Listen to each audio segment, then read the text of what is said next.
مين المروش اللي ما بيعرفش يمشي بالشنطه غير لما يرزعها في ركبه؟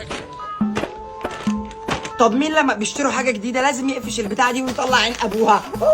ده غير اللي بياخد الفل الابيض ويقعد يفركه في بعض يبهدل بيه الشارع. ده فراغ ده ولا هبل؟ طب مين لما بيشوف باكيت بيبسي مقفول لازم يقعد يخرم في البلاستيك؟ ده غير اللهطل اللي لما بيروح عند العطار بيقعد يقلب في الرز والمكرونه. يا حبيبي بس يا حبيبي ما تلعبش في بتاع الناس يا عم انت اللي انت بتقوله ده. طب مين لما بيمشي على بلاط بيفضل يمشي على بلاطه وبلاطه لا، ولو داس على الخط يخش النار؟ طب مين لما يبقى عايز يهرش في ظهره مش بيجيب الهراشه، لا بيلقط اي حد قدامه، ايوه يمين سنه بس هنا. طب مين لما بياكل بيتزا مش بياكلها زي الناس، لا بينقي اللحم من على الوش ويسيبها؟ ده غير اللهطل اللي بياكل المثلث كله ويجي عند القرقوشه اللي في الاخر ويرميها. ده غير اللي قبل ما ياكل البيتزا لازم يشيل الزيتون او الطماطم من على الوش. طب مين لما بيحط الميه في الكاتل والميه تغلي والكاتل يطفي بيجي يروح مشغله تاني عشان يتاكد؟ يا عم عليا الحلال من دين الميه غلت، انا مش هضحك عليك.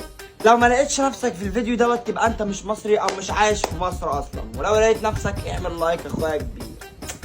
وقولوا لي يا اخواتي الكاب ده شكله حلو عليا ولا لا؟ امه وخلاص احسن، اعوذ بالله غالي وربنا الكاب ده